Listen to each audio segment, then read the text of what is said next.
pero esa noche llegó a mi vida el bazuco. ¿Cómo llegaba usted para que no se notara el que estaba consumiendo? Y comencé a abrir el corazón a Dios, abrí la Biblia y leí un versículo. Y lo que encuentra es una droga que lo deja 18 años en la calle.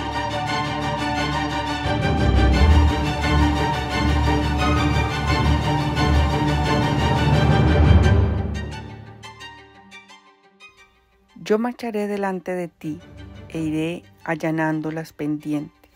Quebrantaré los batientes de bronce y romperé los cerrojos de hierro.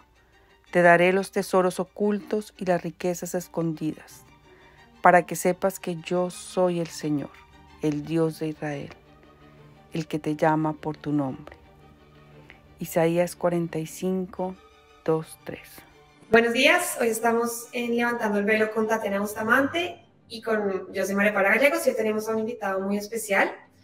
Su nombre es Alirio Gallego. Él es una persona que pasó por un proceso de rehabilitación y encontró con el Señor debido a este proceso y actualmente trabaja ayudando y dedicando su vida a sacar a otras personas de las calles. Entonces, bienvenido a nuestro canal, Alirio. Bienvenido, Alirio. María Paula, muy buenos días.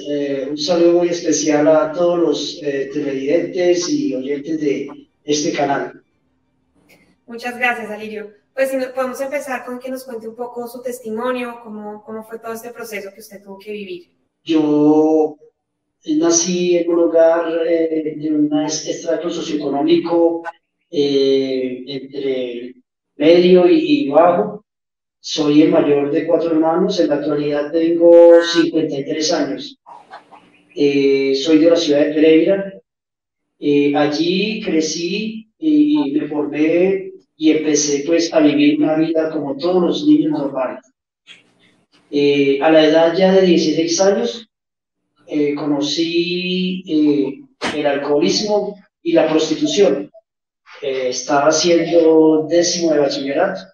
Por algunas circunstancias de la vida tuve que pasar un proceso en donde mi timidez, mi baja autoestima me inhibieron un poco con respecto a la relación social. Esto lo pude superar después, entre comillas, con el alcoholismo. Y posteriormente a eso, mi vida se ve un poco enfrascada en esa situación. Yo no sigo frecuentando otros lugares distintos a los cuales no sean sitios de prostitución y alcoholismo. Y termino mi bachillerato y me tocó pues, ir a la ciudad de Neira. Allí estuve un año pagando el servicio militar como bachiller. Y regresé y comencé a estudiar juzgamiento deportivo. Fui un buen deportista en los años de estudio.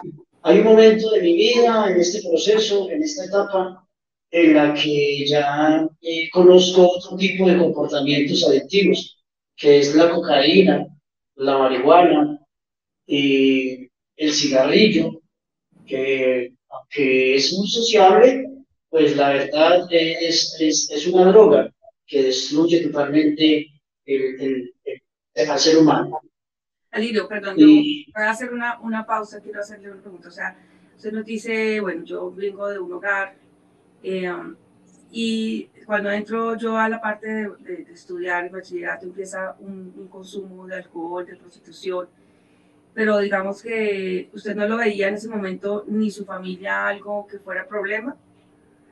Bueno, no era una dificultad en ese momento, puesto que no tenía ninguna situación difícil con el día a día.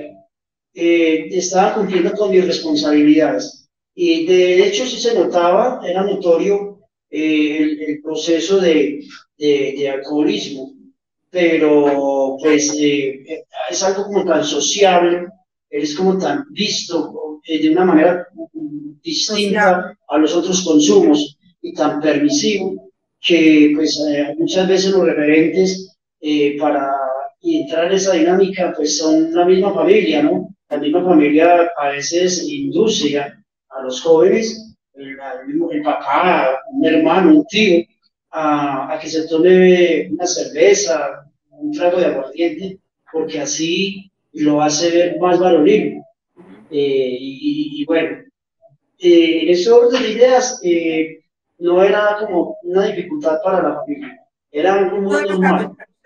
una vida, digamos, aparentemente normal, donde pudo terminar su bachillerato, pudo presentarse inclusive al servicio militar, donde pues los militares se supone son bastante estrictos, no hubo ninguna nota, se notaba nada digamos, que fuera diferente en usted hasta ese momento. Sale De acuerdo, y de empieza... acuerdo. Es algo muy normal. No habían ninguna dificultad, como te digo, porque se cumplían con las responsabilidades. Solamente que estoy ya en otro ámbito de mi crecimiento, en el curso vital de mi vida. Estoy en el ejército prestando mi servicio militar, pero pues en algunos momentos los que se me permitía salir, yo salía simplemente a ejercer mi función de adicción. Así durante año y medio y luego durante un año que fue el servicio militar. Luego ya ingresa a su escuela de deportes. Sí, regreso a la escuela, regreso del ejército, voy a la escuela. Y cuando regreso, ya tengo la posibilidad de ir a la escuela del deporte. Bueno, lo seguí practicando y asociándolo con el consumo de alcohol y prostitución. Y trajo muchas dificultades a mi vida, pero pues yo seguía siendo responsable con los roles que tenía en ese momento en la sociedad. Y todo se cae de su peso años después. Yo alcanzo a tener una relación de pareja estable, de una mujer de casa, sana, que no tiene ningún tipo de conductas adictivas, pero pues eso fue una máscara, como una fachada, para disfrazar un poco esa conducta adictiva que tenía, que ya no era solamente alcohol y prostitución, sino que eran más consumos. Y con esta persona tenemos 2 hijos. Desde luego, pues vino el primer hijo, en una relación libre, nos fuimos a estar juntos, a compartir juntos, y después de eso llega mi segunda hija. Después de esto, comienzan a pasar muchísimas cosas en la relación, y es que comienza ella a alertarse porque por las circunstancias no están pasando muy bien, por entender y darse cuenta de que verdaderamente con qué persona estaba viviendo. O sea, Y ahí, empieza la relación con ella no sabe, digamos, de esa segunda vida, llamémoslo así. no se da cuenta de que tengo una vida paralela. Llamo máscaras aquellas cosas que nosotros ocultamos o disfrazamos de alguna manera porque el consumo no lo hace hacer y no lo perfecciona. Y pues al llegar sin mi sano juicio, después de un fin de semana de consumo de alcohol, drogas, cocaína, prostitución, llegaba a mi casa y pues desde luego la sintonía era que estaba tomando licor, pero de ahí no se salían más versiones. La mujer en ese momento sostenía esa situación, pero sí se veía que vivía muy triste, porque pues en un principio no era la persona que ella había conocido, pues cuando le vendí la idea de poder tener una relación con ella. De hecho, la relación fue para precisamente eso, como para colocar una fachada, para poder estar dentro de mi trabajo sin que causara muchas sospechas lo que estaba haciendo. Hasta ahí todo estaba muy bien, pero ya mis conductas y mis comportamientos hicieron sospechar de que estaba pasando otra cosa distinta. Cuando no estaba viajando con deportistas o salía a representar el departamento, entonces estaba en esa dinámica de consumo, entonces nunca estaba con ella. Comenzó a inquietarse por esa situación y pues eso no estaba como muy bien visto y comenzó a investigar. Lo primero que ella hace es preguntar cuándo viajo, cuándo no viajo, cuándo salgo con la delegación y en fin. Y en los momentos en que ella sabía que yo no viajaba, pues yo le decía que tenía que viajar, pero yo me iba a un hotel ahí cerca de la ciudad, a sitios que estaban destinados para esa dinámica que era ir a consumir un fin de semana, conseguir prostitutas, drogarme, y el día domingo a las 8 de la noche ya estaba regresando nuevamente a mi casa. Entonces llega su esposa y empieza a investigar, bueno, él no está viajando todo el tiempo, ¿qué sucede? Bueno, ahí se da cuenta de las circunstancias y de la situación que está pasando, y se acaba la relación, se acaba el trabajo, se acaba la familia, y yo de ahí en ese momento tengo que salir de la ciudad, porque pues las circunstancias estaban siendo ya muy embarazosas para mí, demasiadamente difíciles, porque al haber perdido todo ese tipo de roles que tenía, yo quedo absolutamente sin nada y me toca regresarme, perdón, me regreso a Bogotá, a buscar como unos parámetros, como unos caminos, como a buscar un norte para mi vida, pero pues desde luego yo seguía en el consumo. Ya el consumo había rebajado, pero seguía en el consumo. Había rebajado porque ya no había trabajo, ya no había de dónde conseguir el dinero para eso. Pero el día en que yo llego a Bogotá, precisamente ese día, estoy enfrentándome a esa misma realidad. Llego a Bogotá, a la calle 24 con Avenida Caracas, pleno centro de Bogotá, buscando un sitio donde quedarme para el día siguiente comenzar a buscar la posibilidad de encontrar como una luz en este camino tan oscuro que tenía, pero yo pensé que la luz era encontrar otro trabajo, pero en otra ciudad, perdón, el mismo trabajo, pero en otra ciudad. Y en ese lugar encuentro que me alrededor hay prostitución, alcoholismo, drogadicción, homosexualismo, delincuencia, una serie de cosas en el año 1996, cuando llego a Bogotá. Y para mí no es nada desconocido ni extraño. Ese día, por el dinero que traía, no alcancé a consumir la droga que yo consumía anteriormente, porque pues no tenía suficiente dinero. Hasta ahí, hasta ese momento, seguía mi consumo de alcoholismo, prostitución, cocaína y marihuana, y era el consumo pues, más básico, ¿no? que tenía. Pero esa noche llegó a mi vida el bazuco. Esa noche, con el dinero que tenía y no alcanzaba para darme el consumo que yo estaba acostumbrado a hacer, me ofrecieron bazuco, que era lo más barato, bueno, entre comillas, pero pues con lo que tenía era para lo que me alcanzaba.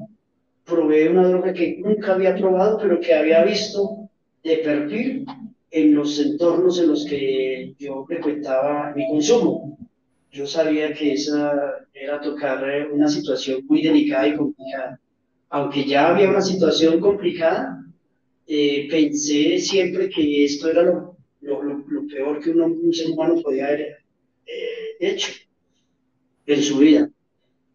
Y esa noche tengo contacto con el bazuco, consumo bazuco, pues fue algo muy bajo, muy bajo. El lugar donde estuve fue un lugar increíblemente desastroso y casi que el infierno.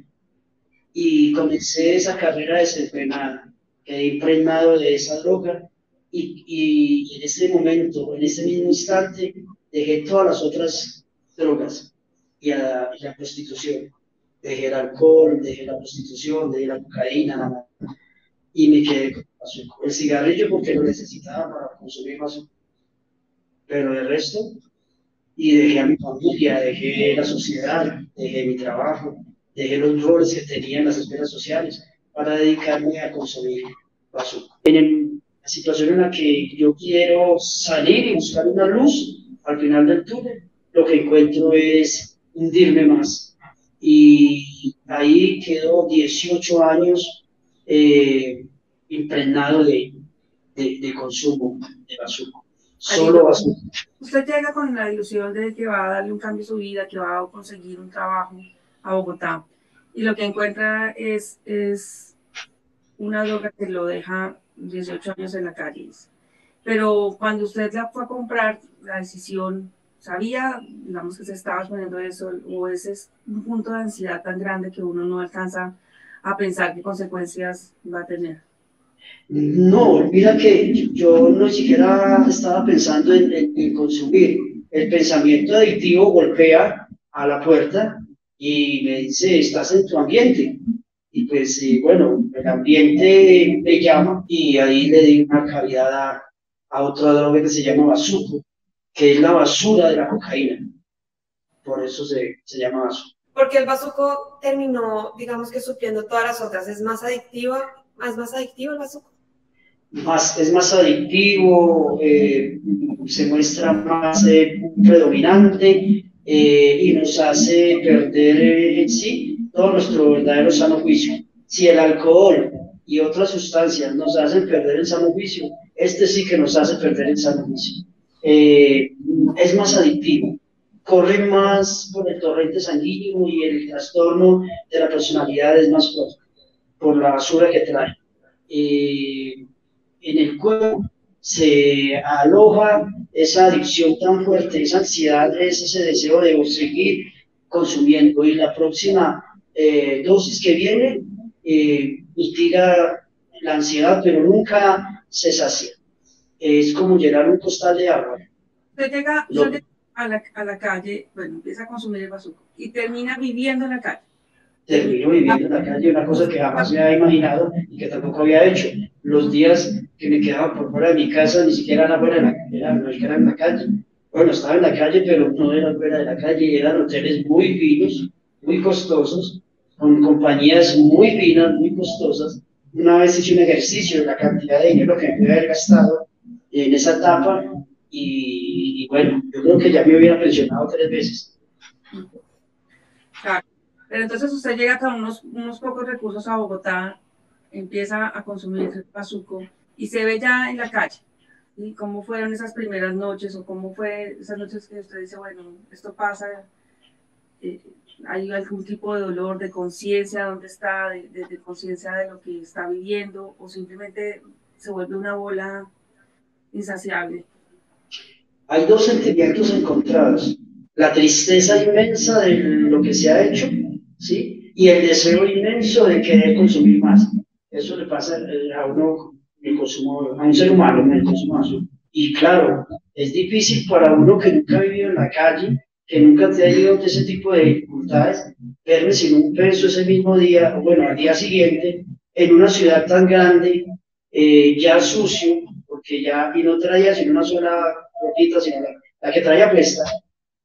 Recuerdo que traía unos jeans muy viejitos ya, y una camiseta esqueleto. Ni siquiera traía una chaqueta, un buzo, una camisa, un saco. Y mi estado físico estaba ya ampliamente deteriorado. Sabía que ese día, si no conseguía dónde quedarme, me iba a quedar en la calle y no estaba acostumbrado a ir a hacer un riesgo. Y estaba vulnerable. Conseguí dinero en la tarde y desde luego me fui a consumir basura. Y pagué esa noche, pagué en ese lugar la noche para quedarme, pero pues no para dormir, sino para consumir. Y ahí en adelante comenzaron a activarse los pensamientos adictivos con relación a esa dinámica para sostener mi consumo. Y iban pasando los días, iba aprendiendo cosas en la calle. Algunas personas me enseñaron a hacer ciertos tipos de cosas y el pensamiento adictivo también me hizo hacer muchísimas cosas durante ese tiempo.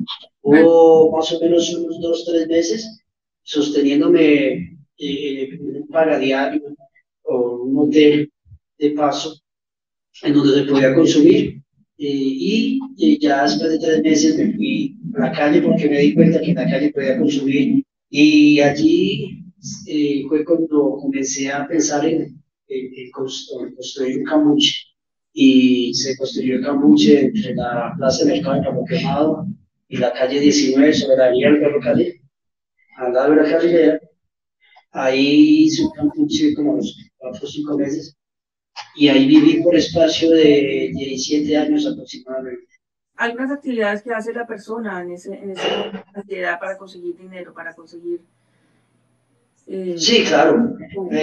Hay varias actividades que tienen distintos nombres, pero todas conllevan a lo mismo. Está el retacar, que es pedir dinero en la calle. Manipulación, manipula a las personas Y al principio, pues hay gente caritativa, otras que pues, les da quizá tristeza verlo a uno en esa situación. Yo, entre mi tiempo de consumo y medio mi tiempo de estado de conciencia, era muy analítico.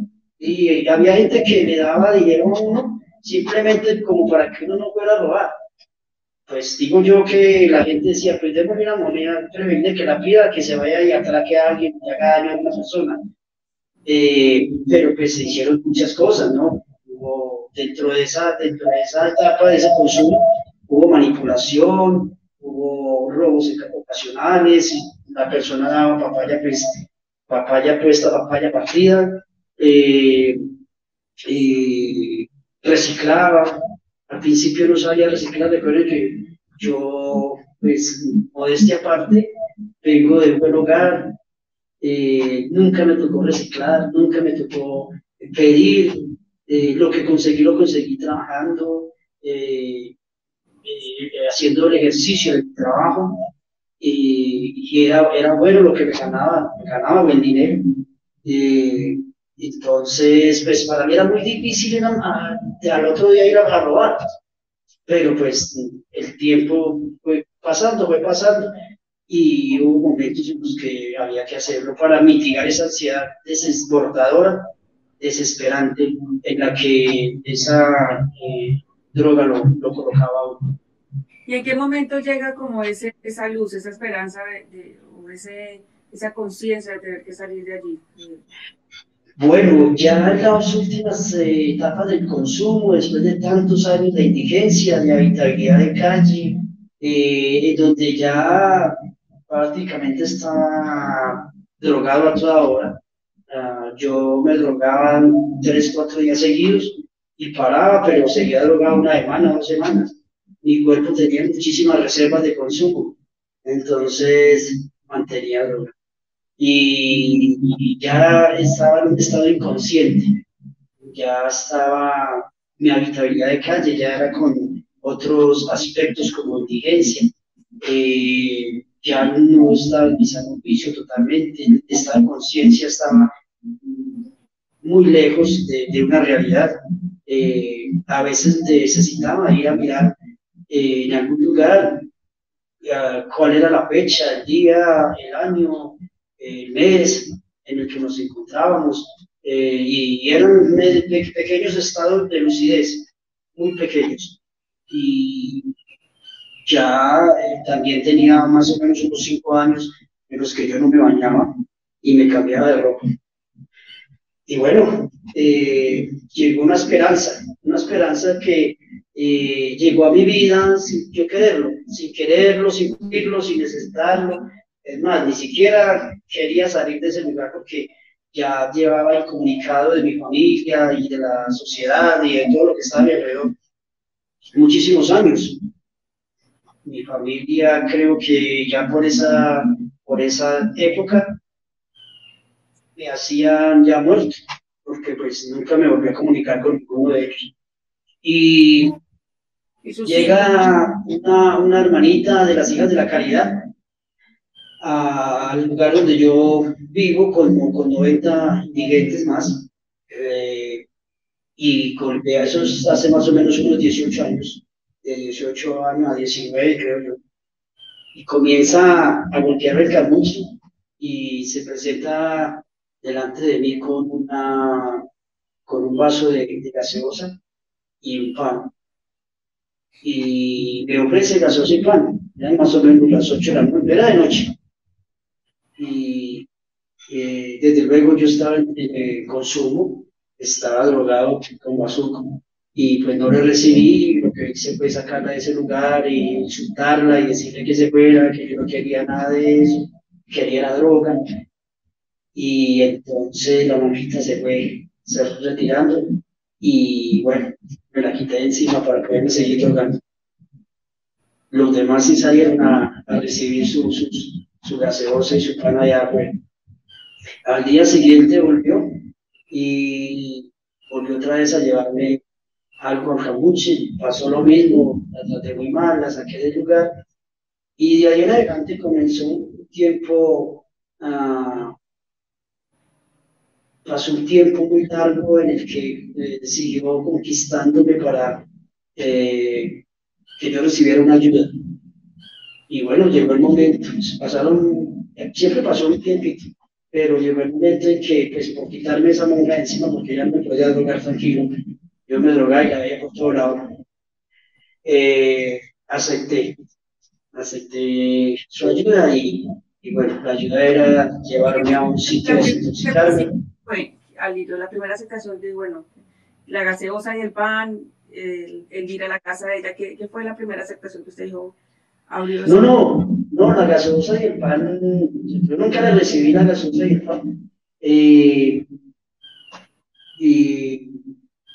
nosotros, los indigentes, bueno, los indigentes en la calle mantienen llenos. Es más, el cambuche andaba lleno de comida. Yo fui de los indigentes que sacó comida de la basura, literal, dentro de las proporciones en esa dinámica. Lo que nos lleva a hacer ese consumo es a gastarnos todo el dinero en drogas. No compramos ropa, no compramos zapatos, no compramos útiles de aseo, no compramos comida, no pagamos arriendo, no pagamos luz, no pagamos agua, solo compramos droga. Entonces, lo demás es sustancial y se consigue. ¿En donde? En la basura, en la calle. Bueno, por ejemplo, mi cambuche estaba adornado con una buena colchoneta, un buen colchón, un buen sofá y cosas muy, muy elementales para una comodidad. Siempre pinchado para consumir, desde que consumía en hoteles suites. Y ese era que casi uno de los mejores cambuches que había en el lugar. Entonces, no, el alimento era un pretexto de parte de ellos. Y la intención mía era pues tratar de quitármela de encima porque es que ya no me podía drogar tranquilo. Ya no podía. Y entonces me fui acepté y hicieron una serie de propuestas y después pues ellas me cumplieron. Y ya al ver que me estaban cumpliendo, yo también comencé a cumplir. De hecho, pues llevaba 5 años sin bañarme en ese momento. La primera condición era que me tenía que bañar y entonces yo le dije a la monjita que yo venía otro día, si había que bañarse, yo venía otro día. ¿No? Y bueno, me bañaron, me quitaron la barba, me quitaron la ropa sucia, me quitaron las uñas de los pies y de las manos, todas me hicieron pandilla. Y me pusieron ropa bonita, y con el tiempo me fui sintiendo importante y protagonista. No tenía dientes, me los pusieron, y yo, bueno, ya eso es una ganancia, jamás, nunca pensé que me iba a volver a ver con dientes ya en la situación que estaba. Y estaba más a puertas de la muerte, una muerte que pasaría a ser un dato estadístico y que nadie lloraría. Entonces, vi una opción de beneficio para mi vida, siempre pensando que me iba de pronto a organizar y que iba a poder volver a consumir como lo hacía antes, como un consumidor social. Siempre el pensamiento ahí activo, funcionando. Fue muy difícil, el proceso fue muy difícil, fue complicado, el síndrome de abstinencia, esa ansiedad por querer volver a consumir, lo vuelve a arrastrar a uno a esos espacios, lo lleva a uno hasta esas orillas y fueron momentos difíciles, complicados, con algunas caídas, con algunas levantadas, pero llegó el momento en que, como el avión, ¿no? Comenzamos a carretear y después despegamos. Y para la gloria de Dios, le abrí mi corazón al Señor. Hoy en día soy un hombre de mucha fe, un hombre totalmente entregado a Dios, al servicio del Señor. Y me lo enseñó en la comunidad, donde me llevaron a la desintoxicación, a entenderme, a comprenderme, a hacerme sentir persona una vez más. Y me dieron la importancia y el protagonismo que hacía mucho rato no tenía. Recuerdo que cuando estábamos en una actividad con los muchachos de la calle, en el proceso, un seminarista, día sábado, nos hizo unos ejercicios y nos iba a hacer un ambiente deportivo en la mañana, pero el padre no tenía ni idea de lo que estaba haciendo. Solo nos sacó al patio y hizo el ridículo. Y le dije, padre, usted más bien póngase a decir misa. Venga, yo lo hago. Y recordé aquellos tiempos, entonces, con palabras técnicas, con las palabras adecuadas, con el lenguaje deportivo. Y los muchachos no le hacían caso al padre, pues éramos todos desde allá de los cambuches. Ese día fuimos por una papanera y un pan por el baño, y ya estaba más adelantado en el proceso. Y el padre se aterró tanto que fue y llamó a la hermana y le dijo, mire lo que está haciendo este muchacho. La hermana dijo, ¿qué? Y se asomó al patio y dijo, ¿qué? Pero eso es bueno, hermano. No, son muy buenos. Mire, todos le están haciendo caso y el hombre usó unas palabras ahí que no se deben de dar nada. Pues claro, aprendí, recordé por un momento y me sentí importante. Persona importante de nuevo. Y entonces ya sobre la cual ya teníamos una relación un poquito formal, amable, me dijo, ¿y de dónde sacó eso? Entonces le digo, es que usted hay muchas cosas que no sabe de mí. y todas las voy a contar todas pues, de una vez, ¿no? Hay poquito a poquito, porque hasta, de pronto con eso la puedo manipular. Y siempre ahí volteando el pensamiento de mí. Y bueno, un poquito de ese encuentro con el Señor, ese encuentro, digamos, dentro de todo este proceso tan duro que usted ha vivido, que como usted lo ha repetido allá en 2 o 3 veces en esta entrevista, sin la mano de él no hubiera podido ser. ¿Cómo fue ese encuentro de saber que él está vivo, que él está presente, ayudándolo, y lo ha venido ayudando y sacando de allí? En primera instancia, yo la verdad no pensé que iba a ser de esa manera. Yo llegué al centro ambulatorio y me hizo una serie de propuestas y dijo que quería apostarle al cambio mismo, por eso la insistencia, que ya estaban creciendo un poco, pero que desde luego si no era de la mano de Dios no se podía lograr nada. Y yo aplazaba mucho ese momento. Yo era una persona reacia. Yo en un principio decía que pues Dios siempre había estado alejado de mí, porque me hizo pasar por todo ese desierto, bueno, por todas esas circunstancias que tuve que vivir, al punto de haber perdido todo lo que había perdido en mi vida. Sí. Y me cuestionaba a Dios, ¿de dónde estaba? Y entonces ella le dijo, pues, él estaba siempre ahí, siempre estuvo con usted, al punto de que, mire, lo ha traído hasta acá sin una puñalada, no estuvo en la cárcel, no ha estado herido, no ha estado en un hospital.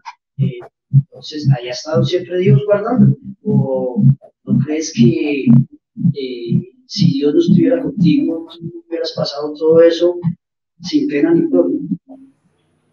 Y me puse a reflexionar y a pensar un poco en esa teoría que el sol estaba manifestando del amor de Dios. Claro, yo creo que Dios me amaba de una manera tan infinita que en todo momento durante tantos años. Yo vi a mi lado muchísima gente por un consumo abusivo y compulsivo, o por enfermedades, o porque se metieron en problemas y se los cobraron con la vida. Eso sucede. Sí. Y yo estaba bien, lo único que me faltaban eran los dientes, pero yo estaba bien. Y comencé a darme cuenta que podía pensar, que podía actuar, que tenía mis manos, mis pies funcionales, y me sorprendí. Y comencé a abrir el corazón a Dios. Lo primero que hice fue, y sin que nadie me fuera a observar, se fueran a dar cuenta, abrí la Biblia, estaba en una situación, y leí un versículo de la Biblia que se me quedó grabado en mi cabeza, en mi pensamiento y en mi corazón. ¿Nos puede decir cuál es? Claro, Isaías 45:2. Yo iré delante de ti y quebrantaré puertas de bronce y cerrojos de hierro haré pedazos, para que sepas que yo soy tu Dios, que te llamo y te pongo por nombre. Wow, muy revelador. Y dije yo, y lo más tremendo de todo esto es que yo salía a barrer el patio y los pasillos y el corredor y no me salía de mi cabeza ese versículo y yo digo, ¿qué me lo aprendí? Si es que, o sea, ya mi cabeza no sirve para nada. Yo mismo me estaba poniendo mis obstáculos. Y ese día lo repetí, incluso fui a mirar nuevamente la Biblia, a ver si no me estaba equivocando en algo, una palabra, una frase. Qué bonito. Y en esa parte, en ese momento, a mí me cuestiona un poco la parte cuando usted ya empieza a hacer todo este proceso de rehabilitación y ya, digamos que va un camino de no... ¿Cuánto tiempo, digamos, empezó a usted a estar en abstinencia antes de volver a recaer o cómo fue ese proceso de...? Yo tuve que hacer el proceso de desintoxicación. Creo que en los primeros 2-3 meses fue difícil arrancar. Como te decía, estaba carreteando y no arrancaba. La ansiedad. De hecho, había que volver otra vez a la calle. ¿Sí? Había que llegar al proceso, estar en el ambulatorio, estar en la mañana y volver en la tarde. Ya solo una vez me dijo que no saliera más a la calle, que me quedara. Y esa noche me quedé con la comunidad, en la casa de las hermanas. Entonces me sentí amado por Dios y privilegiado, porque viviendo con todas un poco de hermanas y me dejaron seguir a otro espacio, pasaron a otro espacio. Entonces eso era como que una bendición, un privilegio que Dios me estaba dando. Y ahí no quise ya volver atrás. El proceso, digamos, llegaba en la mañana, ¿qué hacía actividades en la casa con ellos? Bueno, aún está todavía, ¿no? La etapa de ambulatoria. Hay 3 fases. La primera fase es la fase de acogida en la calle, los miércoles, donde se va a llevarles algo de alimento caliente, pero más que eso es tratar de escucharlos. Y tú te puedes imaginar, después de todo un día drogados, y al llegar la noche, no haber un sitio donde descansar y tampoco haber con quién hablar, es difícil, es muy complicado para el ser humano en esa condición. Pero que haya alguien que lo escuche, tenga una escucha generosa de frente a esa situación, va cambiando un poquito la forma y la manera de pensar. Y ya se hacen hasta amigos, ¿no? Ya con ansiedad esperan los 8 días siguientes, el próximo miércoles, para volverse a encontrar con esa persona y volver a conversar. No con todos se hable con confianza, no con todos hay una apertura de la confianza. Escogen personas, ¿no? Entonces, aquel afortunado a quien ha escogido esta persona debe escucharlo muy generosamente sin crearle falsas expectativas. Y llegábamos a tener un baño, un desayuno digno, un taller espiritual y una formación. Y yo ya estaba ahí liderando ese proceso.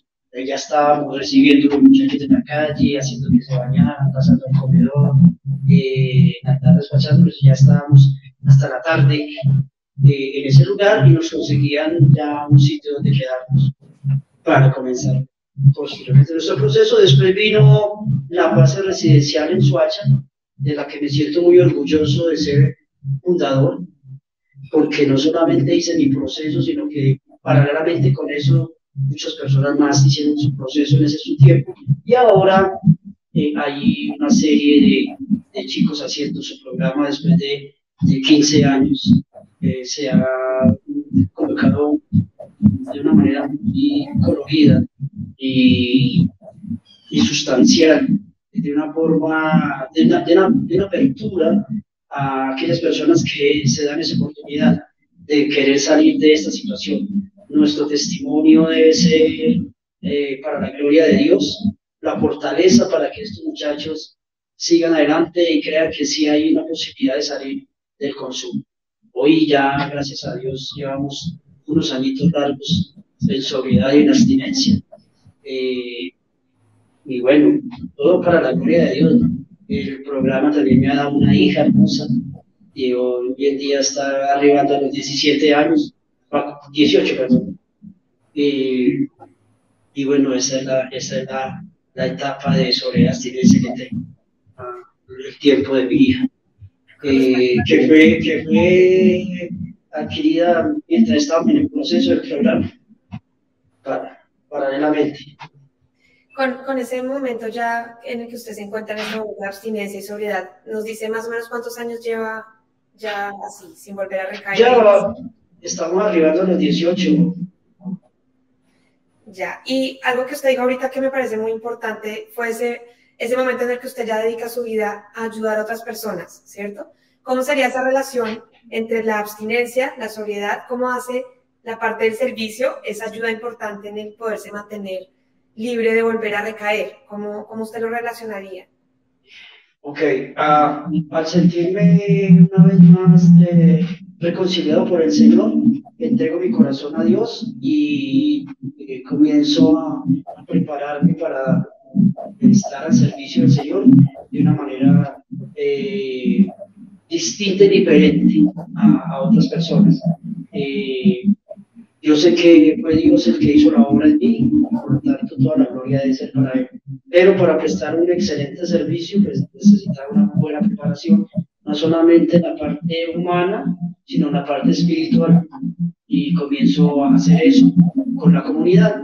La comunidad me brinda la posibilidad de ir a otros lugares, aprender más del Señor, y ahí nos vamos forjando en esa situación. ¿Usted sigue trabajando con la monjita? No, en este momento no estamos separados, pero la acompaño muchísimo. Yo la acompaño desde algunos momentos en los que ella necesita mi ayuda, y estamos pues para reforzarles un poco a los muchachos del programa en Soacha, o en el laboratorio, o en los recorridos nocturnos. Su fundación ya está haciendo el trabajo. Sí, hay un programa de tratamiento y un programa de prevención que escribí, que lo tengo patentado, y acompañamos familias, hacemos un acompañamiento psicosocial a familias que relativamente tienen esta dificultad en su entorno, y los direccionamos para que ellos también puedan hacer un buen proceso. Solamente la persona que tiene la dificultad, sino la familia. Entonces las familias no entienden lo que está pasando con la persona que tiene la adicción y hacen cosas que no deben hacer. No buscan ayuda profesional, sino que ellos tratan de tener o conseguir ayuda por sus propios medios. Y pues como no conocen y tienen experiencia en el tema, se equivocan. Y pues se van a equivocar, eso es normal, pero lo que no es normal es que pretendamos que nosotros mismos vayamos a salvar a esa persona sin tener el conocimiento. Alirio, por último, un mensaje que usted quiera darle a las personas que están en esa situación de la que usted pudo salir. Bueno, el mensaje que yo les doy es que no hagan más sufrir a sus familias. Las familias sufren demasiado. Cuando una persona en el entorno familiar se encuentra en esta dinámica, y como les decía anteriormente, al no tener el conocimiento, comienzan a hacer cosas que no son muy viables para la recuperación y antes empeoran la situación. Entonces, decirles que sí hay una esperanza, que sí hay una luz al final del túnel, que yo creo en la recuperación y ellos también tienen que creer en la recuperación. Personas que me han dicho, no, yo ya de aquí no salgo. Yo decía lo mismo. Cuando les cuento mi testimonio, cuando se dan cuenta de quién es la persona que tienen al frente, de que vive una experiencia igual, similar o parecida, pues a veces se sorprenden y dicen, no, pero pues no tienen, ni siquiera tiene más pinta de gringo que de dirigente. Y se sorprenden. Pero bueno, vuelvo y repito, la gloria es para mi Señor, y si se puede, hay una luz, sí hay recuperación, independientemente del daño que haya obtenido a raíz de todo su abuso del consumo, hay una recuperación humana, física, psicológica. psicológica, anímica y espiritual. Eso es integral, es integral. Hoy en día soy convencido de que no solamente yo me pude recuperar, sino que con el proceso que llevamos hace 5 años de acompañamiento y seguimiento a familias, hemos recuperado a muchas personas, no solamente aquí en Bogotá, sino fuera de Bogotá, familias desesperadas que nos han llamado, en particular pues me piden ayuda, escuchamos el caso, asociamos el caso al diagnóstico que tenga el paciente y miramos cómo lo vamos a intervenir o en su defecto direccionarlo a un proceso ya más interno, donde el paciente pues, pueda verdaderamente buscar la voluntad de dejar el consumo. Hay algunos que hay que internarlos y otros que solo con un acompañamiento, un seguimiento, se pueden sacar adelante, siempre que se cumplan unos parámetros y unos objetivos fundamentales y que se comprometan con su proceso. Esto se hace desde la parte consciente, desde que la persona sea consciente de su realidad, entienda que hay una dificultad en su vida, un problema. Problemas para la mente son aquellas cosas que no se pueden superar y que ya eso termina así y que no puede trascender. Eso, este significado de problema para la mente del ser humano. Se estrella con el problema y lo que hace es regresarse de donde viene. No piensa en cómo sortear ese problema.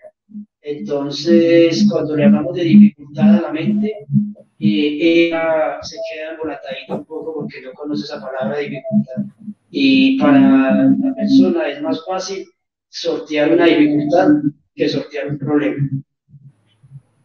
Bueno, Alirio, pues damos las gracias por su tiempo, por el espacio que nos brinda su vida para poder contar su testimonio, poder llevar ese proceso que usted tuvo a otras personas, donde tengan una esperanza de que se pueda salir de allí. Muchas gracias. Muchísimas gracias a todos ustedes y bueno, las personas que están viendo esta entrevista, si tienen una dificultad parecida a la mía, en donde se asocia el consumo de sustancias psicoactivas, alcoholismo, cualquier otra adicción, recuerden que hay una luz al final del túnel y estamos para ayudarles a direccionar y acompañarlos en este proceso. No tengan miedo, no se creen mitos ni prejuicios, igual estamos en un ambiente en donde todos los días vamos a escuchar este tipo de situaciones. No es normal, no es natural, pero estamos en ese ambiente. Y más hoy en día donde todo lo que es malo nos parece bueno. Muchísimas gracias, muchas gracias por todo su tiempo. Yo también espero que todas las personas que hayan visto esta entrevista, este testimonio, puedan tener algo, les llegue a su corazón, si tienen un hijo que está pasando por esta situación, si son ellos mismos o si son las personas cercanas, pues podamos también saberlo manejar y, como decía usted, poder también pedir ayuda, ¿no? No dárselas de que uno pueda poder salvar a la persona, sino pedir ayuda y sobre todo saber que en este proceso sin Dios no se puede. Así que muchas gracias. De acuerdo. Los datos solo no podemos, más acompañados lo podemos hacer más fácil. Ahora ya no estamos más solos. Cuando levantamos la mano y pedimos ayuda y alguien que ya vivió la experiencia nos cuenta cómo puedo lograrlo, entonces ya no estamos más solos. Gracias, Alirio, muy amable. Con mucho gusto. Buen día a todos. Gracias. Si te gustó el video, dale like, compártelo, suscríbete al canal y no se te olvide tocar la campanita para no perderte ninguno de los próximos videos.